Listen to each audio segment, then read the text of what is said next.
κοχύλι του Ποσειδώνα το άρμα, όπου φυσούν σερνοντάς το οι τρίτονες. Κοχύλι του Όμ, η αρχαίγονη πηγή του Βυσνού του Μεγάλου, κοχύλι του Θείου Λόγου, ταυτή του προφήτη Μωάμεθ. Το μυστικό. Στο χάραμα, ο γεροδεμένος μελαχρινός άνδρας με τα γκρίζα εξόκοσμα μάτια βρέθηκε έξω από τα τείχη της πόλης να προχωρεί με αργά σαν πεθαμένου βήματα πλάι στη θάλασσα, στην ψηλή αμμουδιά του χωριού των ψαράδων. Η Χρυσή Αυγή ξεχύθηκε από τα κορφοβούνια του Μπεϊντάγ και η κιτρινοπόρφυρη χρειά της ταξίδεψε δυτικά προς την αιγαιοπελαγίτικη ακτή, αποκτώντας πάνω στα βαθυγάλανα νερά μια χρωματιστή ιδέα πρασινοπής αντάβγειας. Λαμποκόπησαν οι ψηλοί κόκκι της άμμου, ασήμισαν, λες και ο καλεσμένος από τα βάθη του αρχαίγονου χρόνου πειρατής περπατούσε στα αστέρια του γαλαξία. Προχωρούσε σαν ζαλισμένος, όμοια με το λαό του που προσπαθούσε να ορθοποδήσει τσακισμένο στην άκρη ενός τρομερού γκρεμνού στις χιονισμένες κορυφογραμμές της ιστορίας. Ξοπίσω του ακριβώς, η καπνισμένη γεμάτη αίμα πόλη που κυρίευσαν οι εθνικοί τόσο παράξενα και απρόσμενα, όπως μεταμορφωνόταν ο κόσμος στις αρχές του 15ου αιώνα. Η σκιά του ξεμάκραινε πέρα καθώς προχωρούσε προς το ναό του Ποσειδώνα, όπως τον παρατηρούσαν από τα ψηλά τείχη του Εσπέρου σαν μια κουκίδα στην αλμυρή πελαγίσια άφρη οι τρεις πολεμικοί του σύντροφοι. Ο Μανιάτης μιλούσε ανάερα με τον Πανούδη και ο Ρης τους έκαμε παρέα με τον εραδιάρικο τραγούδι του. «Θα ήθελα να ξέρω πού πηγαίνει», έκανε με μισόκλειστα βλέφαρα σχεδόν νοσταλγικά ο Δημήτριος. «Σώπα, έχεις αυτό που ζητούσες. Γύρευες μια επανάσταση και την έχεις στα χέρια σου. Μη ζητάς περισσότερα», απάντησε ο Γερμανός ρουφώντας την υγρή άβρα λέμαργα και παθιάρικα. «Και εσύ, αδελφέ?» «Νιώθω πως εξετέλεσα το μεγάλο μέρος της αποστολής μου. Όταν γυρίσω στο Μιστρά για να παραδώσω τα μαντάτα, θα σταθώ στο δεσποτικό μπροστά στον Πλήθωνα και θα τον αντικρίσω σαν άντρας προς άντρα. Ναι, θα του πω, μιλούσες για Έλληνες, ορίστε, υπάρχουν. Μιλούσες για στρατό εθνικό, ορίστε, υπάρχει. Μιλούσες για την παλιά θρησκεία, νάτι, εκεί στη μακρινή όχθη της Ιωνίας κάποιοι τη δοξάζουν ακόμη. Ναι, έτσι θα του πω και θα δακρύσει. Τον ξέρω τον δάσκαλο, τον ξέρω καλά. Θα δακρύσει, θα ανοίξει τα χέρια του και θα μ' αγκαλιάσει και μετά θα περπατήσω στα καλντερίμια του Μιστρά. Οι γέροι θα μου δίνουν το χέρι, οι γυναίκες θα με κρυφοκοιτάζουν από τα παραθύρια και θα με ραίνουν μάνθη. Κοινοί θα μ' ακολουθούν στις καμάρες και θα με ρωτούν τα 1002 για τον έσπερο. Και μετά, ρώτησε ο Δημήτριος με περιέργεια. Και μετά, η φράση ταξίδεψε στο νου του Γερμανού και επαναλήφθηκε πάμπολες φορές. Μετά, έκανε και εκείνος ξεφυσώντας όμοια με ερωτευμένο. Καθώς κοιτούσε την μικρή κουκίδα στην απέναντι αμμουδιά της ακτής του Αιγαίου, νόμισε πως βρισκόταν στην κορφή του ταιγέτου. Μετά, ξανάπε, μετά θα τριγυρνώσαν τους ποτίδες που πάνε στα καπηλιά για μια κούπα κρασί και οι άλλοι τους κλείνουν κατάμουτρα τη θύρα. Έτσι θα νιώθω. Ώσπου μια μέρα θα κατηφορήσω προς τη θάλασσα, θα αρπάξω ένα καράβι και θα πηδήξω πάλι σε τούτον τον μαύρο τον τόπο. Όπως ο Οδυσσέας, είπε ο Δημήτριος. Ο Οδυσσέας, ναι, έτσι είναι μια άλλη ιστορία. Έτσι την λένε οι ψαράδες εδώ. Μετά τον πόλεμο γύρισε στην Ιθάκη για να ανταμώσει τους δικούς του. Έκατσε λίγο, γύρισε από εδώ, γύρισε από εκεί, ώσπου στο τέλος ξανατράβηξε για την Τρία. Και μετά αλλού, και μετά πιο πέρα, και ξανά σ' άλλα βασίλεια. Και η Ιθάκη, ρώτησε ο Γερμανός. Ναι, κυνηγούσε να βρει την Ιθάκη για χρόνια. Όμως πολύ μετά το πάλεμά του κατάλαβε πως δεν την βρήκε και ούτε υπήρχε λόγος να την ψάξει ξανά. Γιατί την είχε πάντα την Ιθάκη μαζί του, εδώ, κρεμασμένη στο σπαθί του. Σκέφτομαι πολλές φορές που λες ότι χρωστάμε στο παρελθόν. Όχι, Δημήτριε, στο μέλλον χρωστάμε. Μόνον έτσι γεννιούνται τα παραδείγματα. Αν θες να βαστάξεις λίγο πυρό κάρβουνο μέσα στη στάχτη του κόσμου που χάνεται, τότε στέκεις όρθιος με σπαθά το στήθος των γκρεμνό της ιστορίας και φωνάζεις: «Δεν υπάρχει θάνατος, εγώ είμαι ο άρχοντάς του». Αναστέναξε ο Μωραΐτης. Ήπιε πάλι 2 γουλιές από τον θαλασσινό αγέρα και ένιωθε να μεθά. Ξανακοίταξε προς τη μακρινή κουκίδα. «Κι όμως, Γερμανέ, θα ήθελα να ξέρω πού πηγαίνει». «Σώπα», ξανά κάνε ο άλλος. «Περπατά και δεν έχει σκιά. Μιλά με τους νεκρούς και χάνεται από τους ζωντανούς. Έρχεται, φεύγει. Κανείς δεν καταλαβαίνει τίποτα», είπε με παράπονο ο Δημήτριος. «Όταν ήμουνα μικρός, είχα έναν παπά στο Μιστρά που τον στραβοκοίταζαν όλοι. Ήταν παράξενος άνθρωπος. Μια μέρα που ανεβήκαμε ψηλά στο βουνό, ήταν τα ηλιά, το θυμάμαι σαν τώρα, έσφαξε ένα πετινάρι και ράντισε το ξοκλήσι. Μου κακοφάνηκε γιατί λυπήθηκα το κοκόρι. Τόδε εκείνος και μου είπε πως ο ήλιος έτσι το θέλει, να χάνεις εκείνο που αγαπάς. Παλιά στην κορυφή του τα ηγέτου, οι Σπαρτιάτες θυσίαζαν άλογα. Έτσι είναι, Δημήτριε, πάντα θα χάνεις εκείνο που αγαπάς. Σκοτώθηκα παραλίγο για εκείνο που αγαπώ», έκανε με έμφαση ο Πανούδης. «Το κέρδισες μέμα και μέμα θα το κρατήσεις. Και θα το χάσεις και θα το πάρεις. Μια ζωή θα φτάνεις και θα το ζητάς. Όπως τον έσπερο, για πόσο θα τον έχω, δεν ξέρει κανείς», είπε σχεδόν κοινικά. «Ξέρεις όμως πια τι θα κάμεις. Θα μείνω εδώ και θα ξαναπεριμένω τα τσακάλια να γυρίσουν περισσότερα. Και αυτό θα γίνει και η μάχη θα είναι πιο τεροφωνική», είπε σαν να ξέρναγε λύσα ο Δημήτριος. Ο Τζελάνι κορίς σφύριζε πάντα και τραγουδούσε ερωτικά.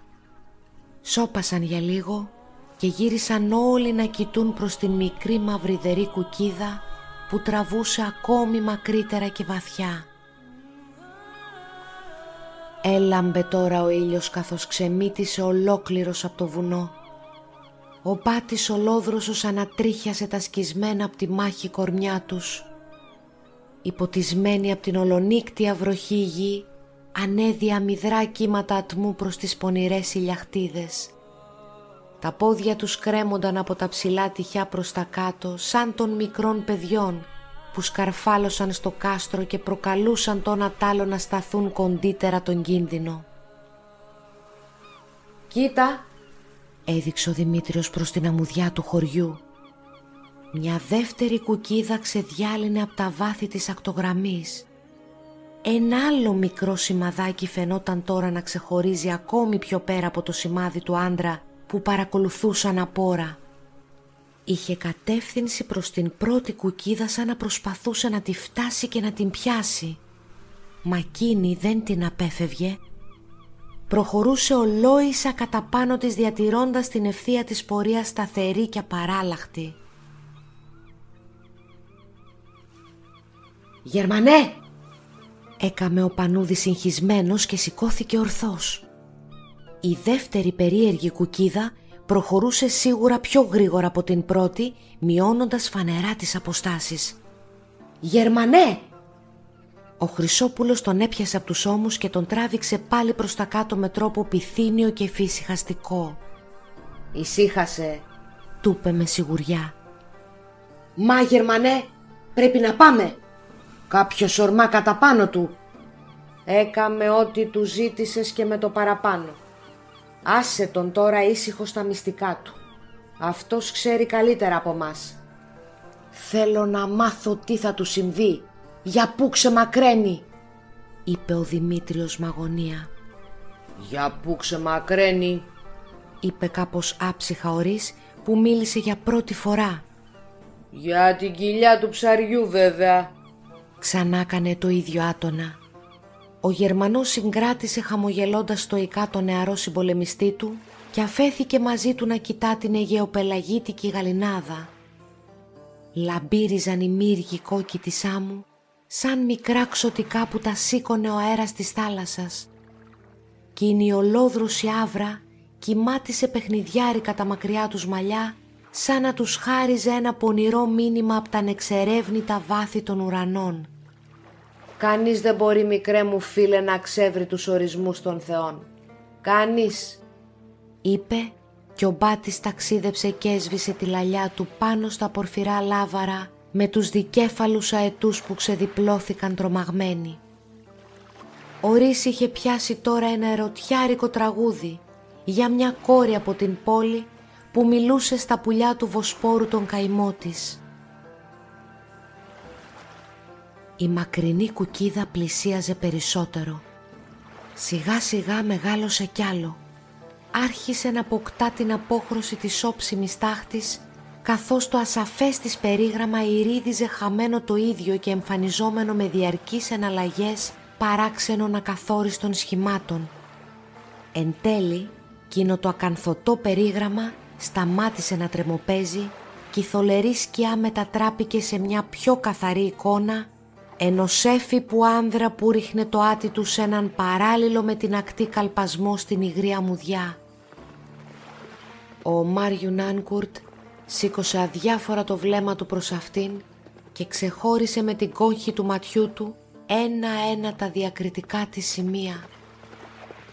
Την πρόσωψη ενός κουρασμένου αλόγου, το κεφάλι του να ανεβοκατεβαίνει ρυθμικά και ταλέπορα, τα 4 πόδια του ενωμένα σε 2 και το σκυφτό κεφάλι του υπαία σχεδόν ενωμένο με τη χέτη του, όμοια με τη θωριά ενός σύγχρονου κεντάβρου.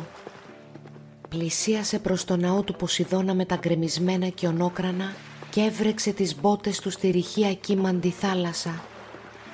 Λευκές εντυπώσεις ενός παλιού ονείρου ξεπρόβαλαν οι κορφές τους, ακανόνιστες και τσακισμένες, κι άλλες γλυμμένες από το αλμυρό νερό, στρογγυλοπές όπως τα βότσαλα του πολύχρωμου βυθού. Και εκείνος ο πονηρός παντεπόπτης, ο ρόδινος ατίθασος ήλιος, είχε ένα σπρουλό στεφάνι γύρω του σαν πλεκτό γιορτάνι από εξωτικά μαργαριτάρια. Τώρα ο καλπασμός του αλόγου γινόταν ευδιάκριτος. Μπορούσε και έβλεπε το καστανοκόκκινο χρώμα του, το λαμπερό από τον υδρότα γυαλιστερό του δέρμα, τις φτέρνες του υπαία που πίεζαν τα πλευρά του, τη σκαμμένη από τις οπλές του υγραμμένη άμμο που εξφενδονιζόταν στα ριχά νερά. Ακόμα πιο μετά και τα περήφανα ανασηκωμένα του ρουθούνια, τις μεγάλες φλέβες που ξεχώριζαν σαν διακλαδωμένα ποτάμια στο σπαθάτο του στήθος. Άκουγε πιο έντονο το αγκομαχητό του ζώου, τον χαρακτηριστικό ήχο από το σκαφτό καλπασμό του πετάλου που γδέρνει την αμμουδιά και το απότομο χρεμέτισμα και το χλιμίντρισμα που συνόδεψε την ανόρθωσή του στα πισινά του πόδια. Ο καβαλάρης του χαμογέλασε σαρκαστικά και πίεσε πάλι το άλογο, επιχειρώντας μια κυκλική πορεία γύρω από τον χαλασμένο ναό, περιεργαζόμενος εξεταστικά το κτίσμα και τον γνώριμό του επισκέπτη. Ο πειρατής τον κοίταζε κατάματα σαν να τον προκαλούσε να του μιλήσει. «Καλοσημαδιά μου φαίνεται.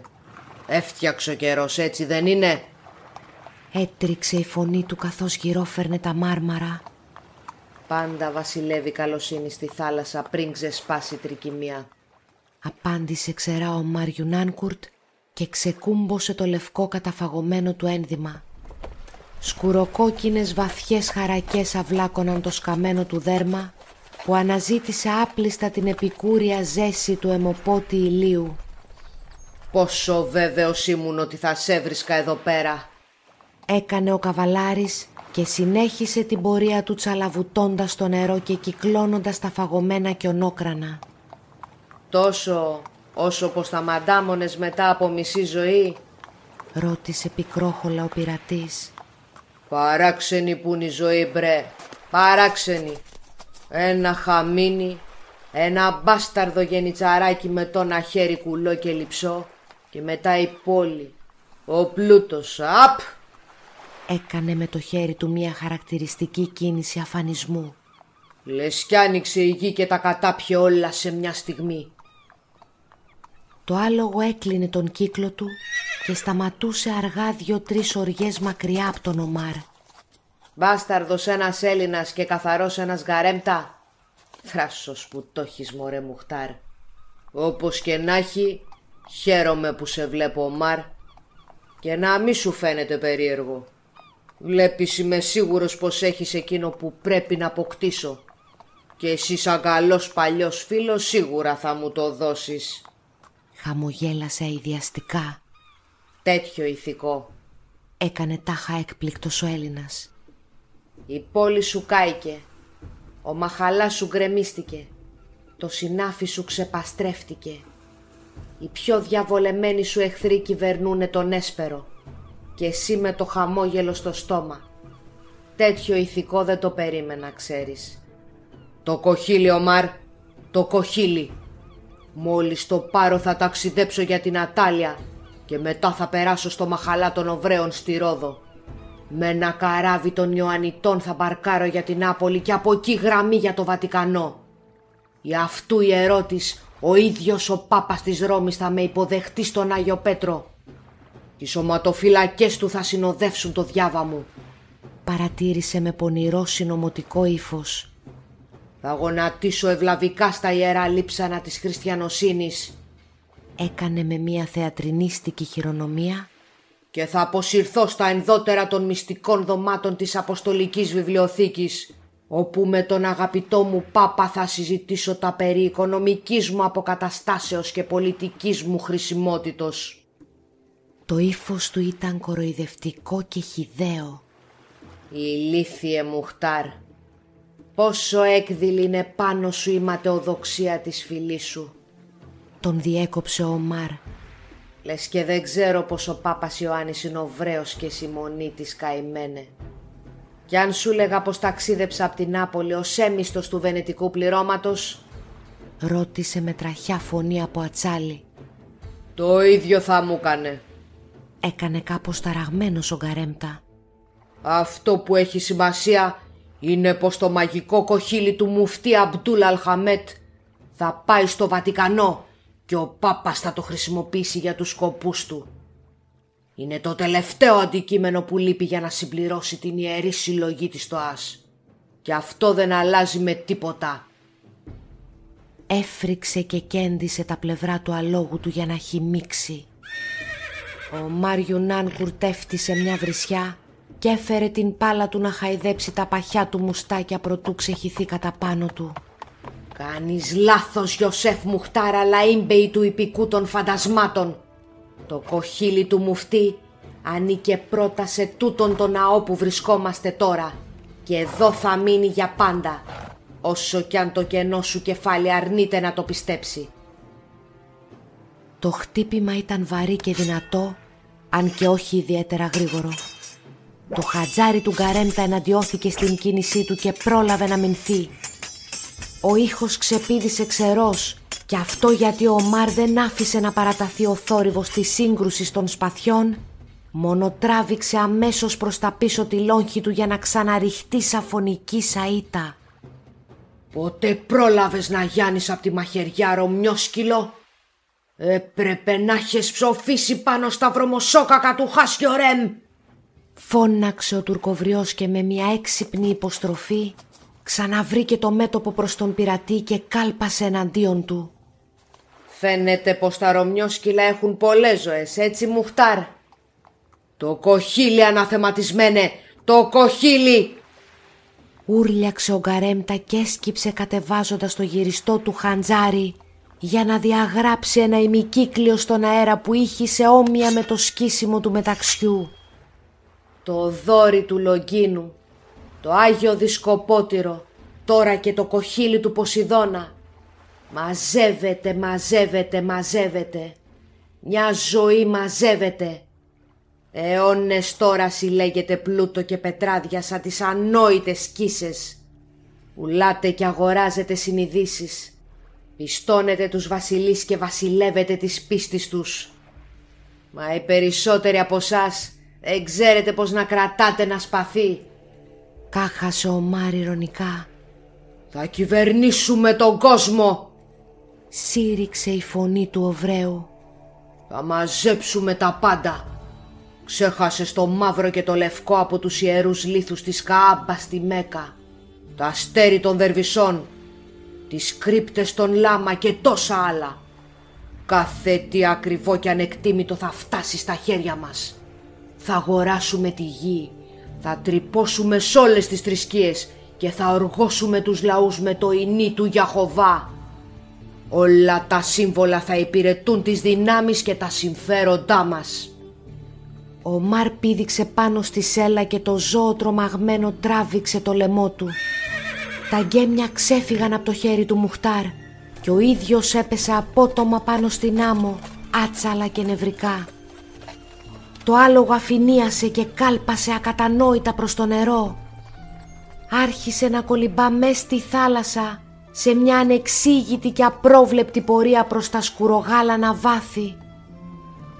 Έμοιαζε να ακούει τα κελεύσματα του πατέρα των αλόγων Ποσειδώνα που το έλκυε στοργικά στην υγρία κύμαντη αγκαλιά του. «Το κοχύλι!» έκανε πάλι σχεδόν άναρθρα ο Μουχτάρ και ξαναχτύπησε μανιασμένος. Οι κινήσεις του ήταν ταχύτατες και παρότι πιο αδύναμος ήταν σίγουρα κάτοχος μιας επιδέξιας τεχνικής ανατολικού χαρακτήρα.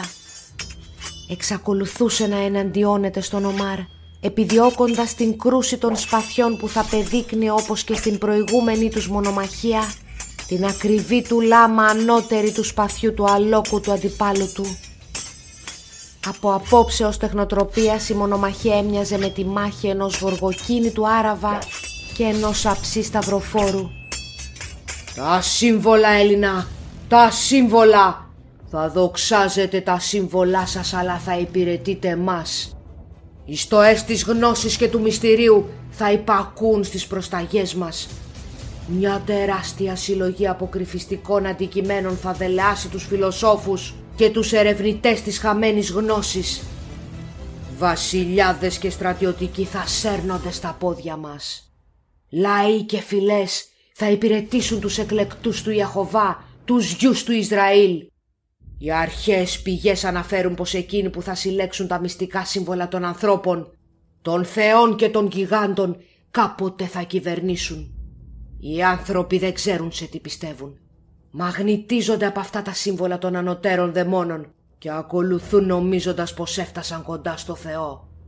Τι πιο απλό από το να νιώσουν αυτή την έλλειψη και να γονατίσουν κάποτε μπροστά μας, ασπαζόμενοι την μία και μοναδική θρησκεία που θα τους προσφέρουμε. Ρωμιοί, Έλληνες, βαλθήκατε να σταματήσετε την ορμή μας με μία σκέψη και ένα πολιτισμό που θα οδηγούσε τον άνθρωπο στην ελευθερία του πνεύματος. Χαλάσατε κάποτε τα καράβια μας εμποδίσατε να βγούμε στην Ευρώπη. Όμως πλησιάζει η ώρα που θα χαθείτε μια για πάντα, γιατί εκείνο που θα κυριαρχήσει στον κόσμο θα είναι ο ανεπίστροφτος δρόμος της Ιουδαϊκής σκέψης. Ό,τι γίνεται δεν θα ξαναγυρνά. Θα χάνεται στην εφήμερη στιγμή του. Ο κύκλος θα μετατραπεί σε μια ίσια δίχως γυρισμό και παράδοση γραμμή. Το κοχύλι, Έλληνα, το κοχύλι, αυτό είναι που ζητώ. Θα ενώσω τους κρίκους της μαγικής αλυσίδας που ζητούν οι αδελφοί μου στη Ρώμη και το σχέδιο θα πραγματοποιηθεί. Σιγά σιγά κανένα σύμβολο δεν θα μείνει στον άτιμο τον τόπο σου και τίποτα δεν θα σας θυμίζει πως έχετε κάτι αρχαίο για να πιστεύετε. Οι Τούρκοι βοηθούν το σκοπό μας. Ναοί, αγάλματα, τέχνες και αισθητική. Τίποτα πια. Έρχεται ο θάνατος του πολιτισμού και η κυριαρχία του παρά. Η θρησκεία της φάρας μου. Τίποτα δεν πρέπει να ζήσει από την αρχαία σου πίστη. Και αυτό το κοχύλι πρέπει να χαθεί από εσάς όπως μαζί με αυτό κι η θρύλη του. Το μυστικό του δεν έψαχνες καταραμένε, Ας το πω εγώ. Αυτό είναι η λύθη. Λαοί χωρίς μνήμη και παράδοση είναι νεκροί λαοί. Ακριβώς όπως σας θέλουμε. Ο Μαρ βρυχήθηκε σαν πάνθυρας και κτύπησε κάνοντας επίθεση με τη μύτη της λόγχης. Το χατζάρι από τα ξακουστά καμίνια του Χοροζάν δεν κατάφερε να αντέξει την ορμή του. Παράδοξα, η λόγχη από τους αρχαίους φούρνους του Ευρώτα υποσκέλισε τα ανατολίτικο σπαθί και το αίμα τινάχτηκε από το στήθος του Τουρκοβρέου που ξεφύσηξε με ένα πονεμένο ογκομαχητό. Τι ανόητοι που είμαστε εμείς οι Έλληνες. Άλλο από μύθους δεν έχουμε να λέμε. Χλέβασε σαρκαστικά ο Μαρ. Κι όμως τούτο το παλιό σπαθό ξέρει να ματώνει. Ήθελα τον Έσπερο. Τον ήθελα δικό μου. Και εσύ ήρθες να τα καταστρέψεις όλα. Έφτισε ο Μουχτάρ Μελίσσα. Κάποτε με κυνήγησες. Τώρα θα σε κυνηγήσω εγώ. Μέχρι το θάνατο. Απάντησε ο πειρατής φαρμακερά. Το κοχύλι αναθεματισμένε. Μου το είχε τάξει ο Ραβίνος. Μια περγαμηνή μέσα σε ένα ασημένιο θικάρι. Ένα κοχύλι που σπέρνει το χάρο όπως λέγαν και οι Ρωμαίοι. Το κοχύλι της νεκρανάστασης. Αυτό ζητάς? Φώναξε ο Μαρ δείχνοντας τον κουρσάρικο γάνζο του. Αυτό άτιμε! Δεν έπρεπε να κλέψεις το θικάρι. Ο Ραβίνος μου είχε τάξει την περγαμηνή, το κοχύλι, τον Έσπερο. Ούτε κι εγώ κατάλαβα γιατί μου γυάλισε και το κλέψα τότε. Αυτή ήταν η μοίρα μου. Σηκώθηκε μ' όλη τη δύναμη που διέθετε και πετέθηκε. Ο Μαρ πάτησε πλάγια και τούσκησε επιδέξια τον ώμο. Έπρεπε να σε σκοτώσω τότε που ήσουν μικρός. Βόγγιξε αγανακτισμένος ο Μουχτάρ. Σίγουρα θα είναι το σφάλμα της ζωής σου. Ο Ίωνας κλώτσισε δυνατά. Το χτύπημα ήταν απρόσμενο και παράξενο. Ο Μουχτάρ δεν μπόρεσε να αντιδράσει στην κίνηση του οχτρού του, που ήταν πράξη μαθημένου κουρσάρου κι όχι λεπτεπίλεπτου ξυφομάχου. Δέχτηκε το λάκτισμα στα χαμνά του και γονάτισε πονεμένος. Όταν έκαμε να σηκωθεί, το καρύδι του συνάντησε την άκρη της λόγχης που χάθηκε βαθιά στο λαιμό του για να ξαναβγεί κόκκινη και φωνική. Ένα πρωτόγονο ένστικτο ξέφυγε από τα στήθια του ο Μαρ με τη μορφή μιας άγριας ιαχής. Ο Μουχτάρ ταξίδευε προς τον θάνατο συνοδευόμενος από την τραχιά της χρειά, γνωρίζοντας τις στερνές στιγμές της ζωής του έναν αρχέτυπο μεταφυσικό τρόμο. Το άλογο του είχε ήδη χαθεί από τον ορίζοντα, βυθισμένο στα μυστικά των τριτώνων, και εκείνος, πλημμυρισμένος στο αίμα που τόπινε λέμαργα η αχόρταγη ξελογιά στραμουδιά, ατένιζε τον χρυσόμορφο ήλιο με μάτια γυάλινα και στρογγυλά. Οι γλάροι έκροζαν αναστατωμένοι, φτερουγίζοντας ανήσυχα πάνω από το ναό. Ένα ταραγμένος μήνος από ψαρόνια έκοβε τα φτερά του, σαν ψυχοπομπός προς τις ανατολικές πλαγιές των απέναντι λόφων με τη θελκτική πρασινάδα. Σύντομα η ψυχή του νεκρού και τα πετούμενα του ουρανού εγκατέλειψαν τα αλμυρολάξευτα μάρμαρα και ο ημίγυμνος άνδρας παρέμεινε ολομόναχος στα πρόσιτο λιμέρι του, σαν γαλαζοπή σκιά στον εκτυφλωτικό ολοφώτιστο χώρο. Μπήκε στο ιερό και σήκωσε το κοχύλι του από την ασπίδα του θυσιαστηρίου. Το μυστικό του κοχυλιού, ψιθύρισε αναλογιζόμενος τα χρόνια της μακρινής αναζήτησης. Ατέλειωτα ταξίδια για να μάθω την αλήθεια του στην ίδια την πηγή του. Μουρμούρισε πάλι ειρωνικά και αυτοσαρκαστικά. Λένε πως οι θεοί πέθαναν, πως έσβησαν από τους ποταμούς της βρώμικης λύθης. Ένας για τους χριστιανούς, ένας για τους μουσουλμάνους, ένας για τους Ιουδαίους, ένας Θεός τώρα για όλους. Μα τούτη η γη δεν είναι η μονόχνοτη έρημος για να έχει έναν μόνο βασιλιά. Είναι μια γη γεωμάτι αντιθέσεις και κάθε τοπίο της, κάθε της γωνιά κρύβει και το παλάτι ενός από τους πολλούς της βασιλιάδες. Πώς μπορούν να πεθάνουν όσο εκείνοι που τους πίστεψαν συνέχισαν το αίμα τους μέσω των παιδιών τους. Πεθαίνει το φως, σβήνει ο ήλιος, στερεύει η θάλασσα. Όχι, δεν πεθαίνει η φίλη μου, γιατί όπως και εγώ έχει πολλούς θεούς μέσα της κι όχι έναν. Βράζουν μέσα της και ξαναγεννιούνται. Θεοί οι πολεμιστές, θεοί οι ήρωες, θεοί οι γίγαντες, θεοί και οι βασιλιάδες. Θεοί όλοι μας. Θεϊκό εκείνο του οποίου η μνήμη, η αλήθεια και η χαρά παραμένει αιώνια. Μα Θεός και εκείνος που όλα τούτα τα αρνείται και διαλέγει δίχως φόβο και ντροπή το μονοπάτι του θανάτου. Λύθη, αυτή είναι το μυστικό. Ανόητε συλλέκτη. Δεν υπάρχει λύθη όσο οι άνθρωποι συνεχίζουν να ζουν μέσα από τους απογόνους τους. Γιατί αυτό που είναι πάνω και από τα σύμβολα είναι οι μύριες φωνές και οι προσταγές των προγόνων που σου φωνάζουν να ξυπνήσεις και να σηκωθείς. Ναι, ας με συγχωρέσουν οι θεοί για την ανέδεια που έχω να πιστεύω πως έμαθα το μυστικό τους, το μυστικό του κοχυλιού. Όμως αυτό είναι, το ξέρω, το μυστικό είναι το αίμα. Αίμα ελληνικό πάνω και από θρησκείες. Οι φωνές που φωνάζουν μέσα από τα βάθη του είναι το ίδιο το αίμα των προγόνων που βράζει μέσα σου και σε προκαλεί. Τίποτα άλλο κι όλα τούτα μαζί. Γονάτισε. 2 στάλες αίματος από την αρχαία του λόγχη έβρεξαν το παράξενο γαλαζοπράσινο κοχύλι. Το χούφτωσε και με τα 2 του χέρια και πλησίασε την ανάσα του κοντά του, λες και το θόλωνε για να το γυαλίσει. Μα κατά βάθος δεν ήταν αυτός ο λόγος που ξεφυσούσε πάνω του τη θερμή του αναπνοή. Περισσότερο αναστέναξε στις χρωματιστές του πινελιές, βγάζοντας έναν βαρύ αργοσάλευτο πόνο που δεν ήθελε να τον φανερώσει μήτε καν στα αναρρύθμιτα βότσαλα. Εισέπνευσε βαθιά και ρούφηξε τα τίθασο αεράκι στα κουρασμένα του πνευμόνια ευχαριστημένος. Δεν είχε το ύφος του κανένα ίχνος λαγνίας μήτε παθιάρικης ειδονής.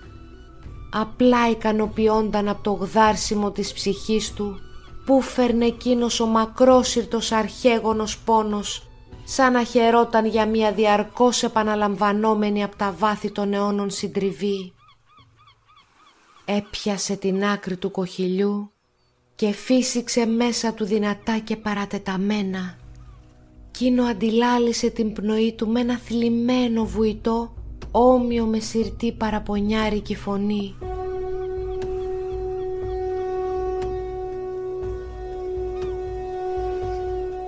Επανέλαβε το ίδιο, προσπαθώντας να ταρακουνήσει την ήρεμη θάλασσα, να της γεννήσει άξαφνα κύματα, να την κάμει να χορέψει στη μελαγχολική του μελωδία.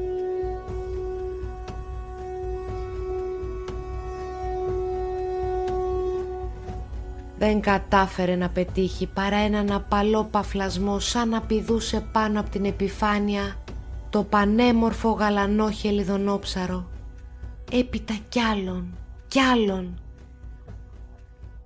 Καθώς είχε τα μάτια του κλεισμένα με βλάβια, ένα κουδούνισμα από βαριές μεταλλικές αλυσίδες τον ξύπνησε πονηρά.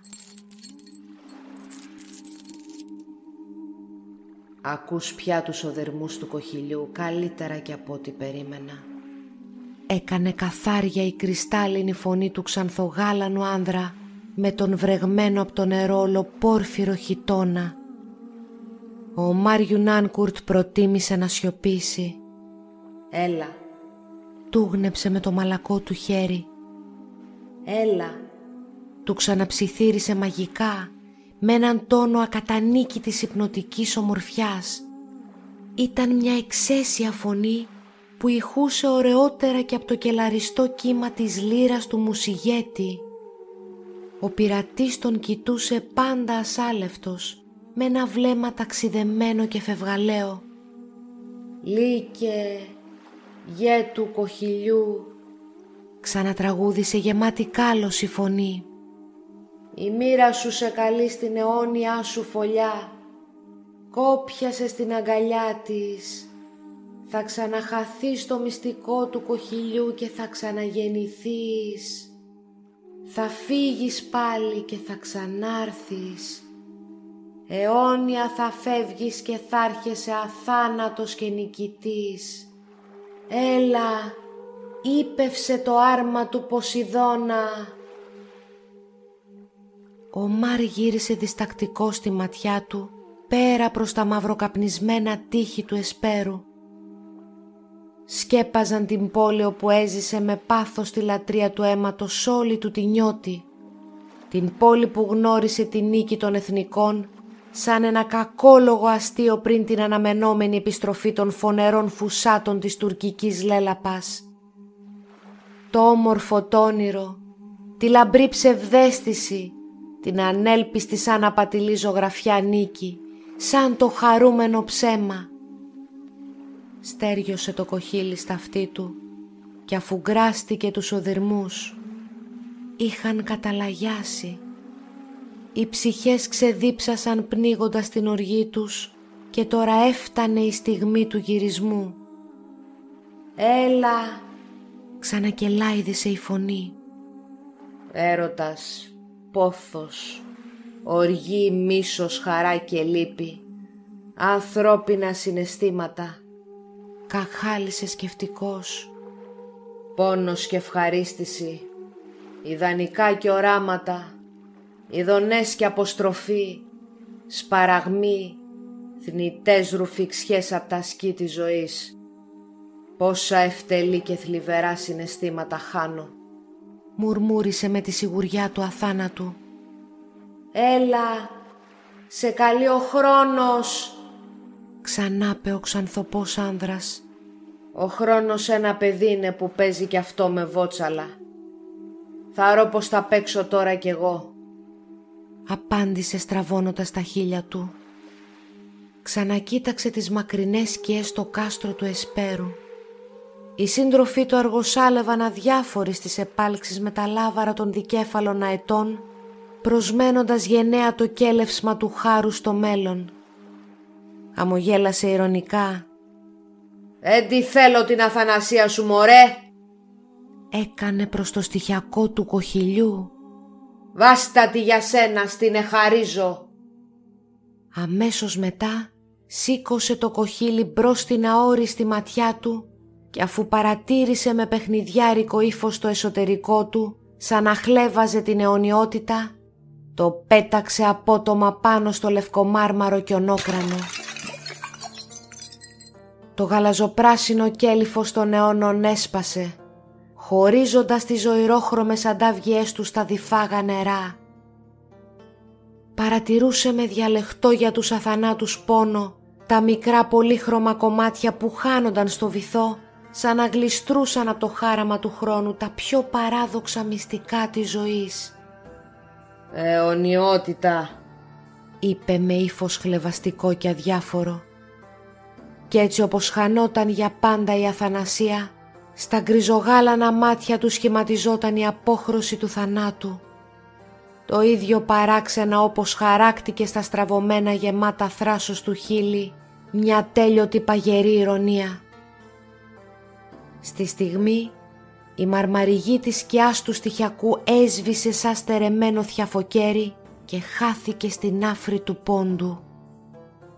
Ο λύκος σήκωσε το λεβέντικο κορμί του και δρασκέλισε το ιερό του ερειπωμένου ναού με τα χέρια τεντωμένα ψηλά, σαν να ευχαριστούσε τους θεούς που γίνε θνητός κι άνθρωπος κοινός όπως όλοι. Απ' το ζωνάρι του τράβηξε το μοιραίο θικάρι και τοποθέτησε σε αυτό τα χέμαχο λεπίδι του που εφάρμοσε ταιριαστά. Πράγματι, εκείνη η παράξενη βυζαντινή θήκη είχε εν τέλει φτιαχτεί για τη λόγχη που ερχόταν από τα βάθη της ιστορίας. «Δεν υπάρχει κόσμος για τους νεκρούς κι άλλος για τους ζωντανούς», Ψυχή και σώμα είναι μαζί, ένα ουρανός και γη. Η θάλασσα άρχισε με μιας να φουσκώνει και τα κύματα έγλυφαν τ' αρχαίγωνο δάπεδο. Οι γλάρεις τριμώχτηκαν πάνω από το ναό και έκαμαν μια προσπάθεια να κρύψουν τον ήλιο της Ανατολής. Και εκείνος, στριφογυρίζοντας μανιασμένος και προκλητικός, χόρευε τραγουδώντας την ιδέα και την απόφασή του να πολεμήσει στον τόπο του μέχρι το δίλη της θνητής του πια ζωής. «Το μυστικό του κοχυλιού», φώναξε προς τα τρομαγμένα δελφίνια. Χόρεψε στην αρχή σαν μενόμενος δερβίσης. Χόρεψε τους χορούς των πλανητών. Χόρεψε το χορό του αλόγου. Χόρεψε και το καβάλιμα της τίγρης. «Έλληνοι», ένιωσε πιο μετά ένα σκύρτημα. Απ' το κάστρο άρχισαν να τρέχουν όλοι προς τη μεριά του. Έτρεχαν οι καλόγεροι, έτρεχαν οι Ζεϊμπέκοι, οι βυζαντινοί φυλακάτορες του Εσπέρου, οι Μανιάτες, έτρεχαν οι εθνικοί των χωριών, έτρεχαν και οι Κρητικοί. Πίσω από το ναό γλίστρισε και εκείνη η ηλιογέννητη νιά που τον έσυρε στη γιορτή του ηλιοστασίου και του θύμισε πριν μέρες τον σκοπό του. Βαστούσε στην αγκάλη της το μικρό αγόρι που σώσαν οι Ζεϊμπέκοι και ο Ρης.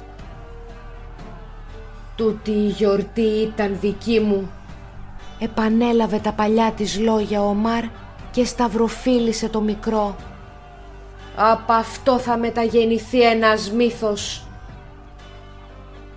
Ο Ρης πλησίαζε με τον Πανούδη και τον Χρυσόπουλο τραγουδώντας τον πολεμικό Ζεϊμπέκικο δυνατά. «Πού είναι ο Αλέξανδρος ο Μακεδόνης που όρισε την οικουμένην?» Ο Λύκος συνέχιζε να χορεύει μόνος του, κατά μονάχος του στο ιερό. Γονάτιζε με το ένα χέρι στο σιλαχλίκι του, σφύριζε να διώξει τα πνεύματα, βαρούσε τη γη με την παλάμη του για να της κλέψει τη δύναμη.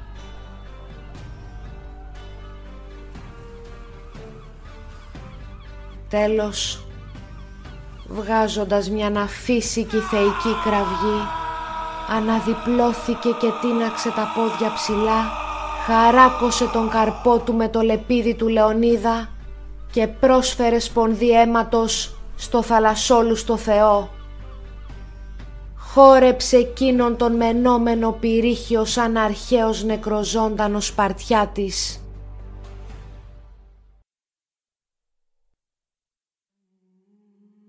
Ακόμα και σήμερα, όπως η βάρκα περνά γυαλό-γυαλό έξω από τα ερείπια της πόλης του Εσπέρου, κάθε βράδυ που η σελήνη γιομίζει, ακούγεται λένε ένας μικρός θόρυβος σαν από κοχύλι που σπά, λες και οι μύργοι ψίθυροι που ψευτοπηδούν και ανασταίνονται, ταξιδεύουν στην ακροθαλασσιά και δίνουν μιλιά στα στιχιά που ξεδιαλύνουν τις ιστορίες του τόπου.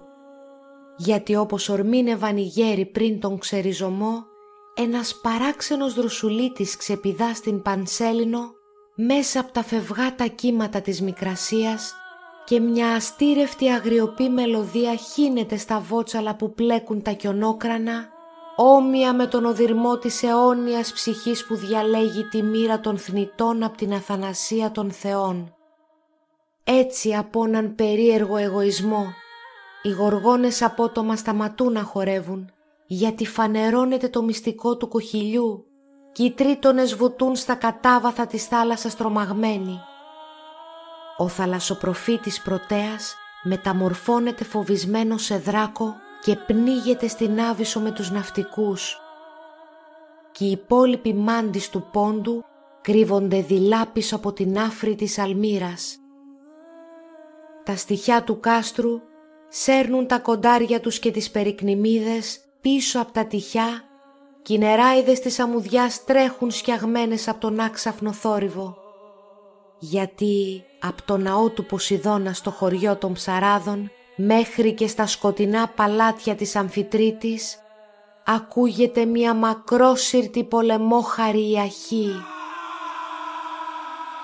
Την ακούω κι εγώ, πνεύμα πια χτισμένο στα τυχιά του καστέλου της Ρόδου. Την ακούμε όλοι μας συνεκρίσαμε εδώ και ξεδιψάμε απ' τις πικράλμυρες χωές των πιο παράδοξων μυστικών του Άδη. Τι αχή, αφού γκράσου την. Είναι ο πολεμικός πυρίχιος του πειρατή ο Μάριου Νάνκουρτ, το ηρωνικό βάρβαρο γέλιο του αγέροχου λύκου της Ιωνίας.